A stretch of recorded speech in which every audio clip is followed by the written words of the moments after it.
Pressure थोडं दूर लोट तू कामा धंद्याचं हे दडपण इसर जरा तू थोडा वेळ काढून जगणं स्वतःसाठी तू बेधुंद होऊन बया फिरक जरा तू विसरून साऱ्या जगाला सैर भैरना चोनाच गो बया थोडं मराठ मोळना चोनाच गो बया दिल खोलना जगूना चोनाच गो बया सर्रा कुंका तू लावून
घुमाचे दोनच हात लाखो कामांचा घाट घराची दारची राणी असे घुमा वृत्तीचं चालणं टकमकाटीचं पाहणं पन्नाट शेपार भाट वागिना नाचत घुमा अफाट तिची सगमग बेहाट तिची लगबग सुसाट उलट पायात तिच्या घेण्याचं घुमा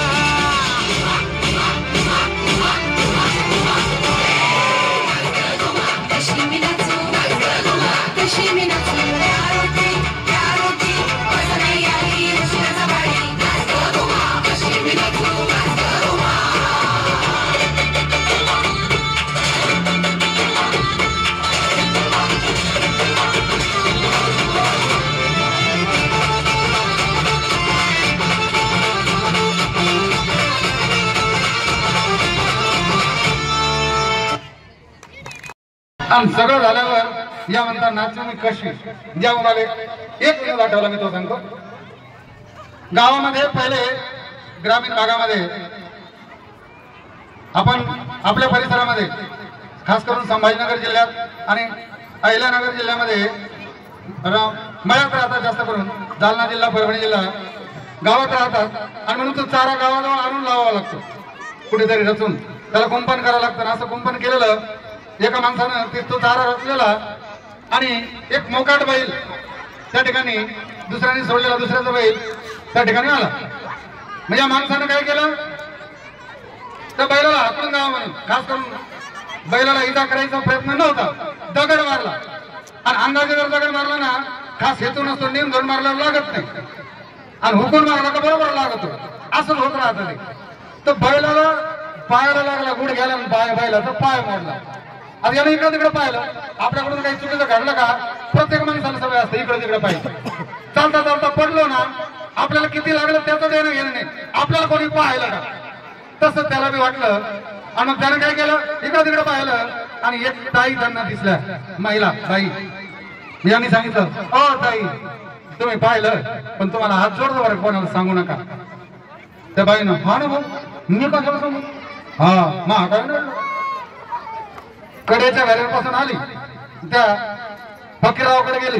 हा फकीराव भाऊ ते नाही का दौलतराव त्यांची ती सोडी आहे ना तिथं बैल त्या आमक्याचा बैल घुसला होता फेकला दगड पाय गुडघ्याला लागला आणि बैल म्हणला मला सांगितलं कोणाला सांगू आम्ही काल सांगू तुम्ही सांगा मी काल सांगू कोणाला असंच वाटलं. शेवटी म्हणते नाच गो घुमान शेवटी म्हणते नाचो मी कशी सगळं झाल्यावर अरे वारा वा घुमा गाड करणार.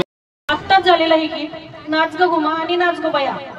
सावित्रीच्या लेकी सावित्रीबाईंनी शिकवलं घराबाहेर पडल्या खूप सारं काम करायला लागल्या. आज कुठल्याही क्षेत्रामध्ये महिला मागे नाहीत. अगदी रेल्वेचे ड्रायव्हरकीचं काम सुद्धा महिला करतायत आणि या धावपळीमध्ये मग ह्या प्रकारची परिस्थिती बघायला मिळते. आता ते नाच ग घुमा जे आहे त्याच्यामध्ये त्या पिक्चर मध्ये असं दाखवलेलं आहे की ती स्त्री नोकरी करते घर सांभाळते सगळ्या पातळ्यांवरती. मग घर सांभाळणं असेल घरातले सगळे कामं करणं असेल त्याबरोबर सासू सासऱ्यांची जबाबदारी मुलांचं शिक्षण या सर्व जबाबदाऱ्या सर्व पातळ्यांवरती ती लढत असते.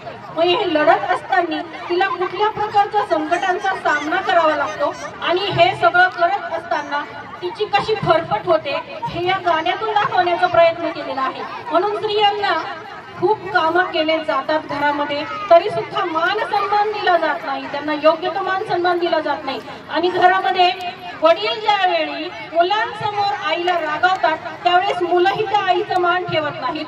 म्हणून आम्ही हा छोटासा प्रयत्न केलेला आहे की वडिलांनी सुद्धा मुलांच्या वडिलांनी सुद्धा आईला मुलांसमोर बोलू नये जेणेकरून त्या स्त्रीला योग्य तो सन्मान मिळेल.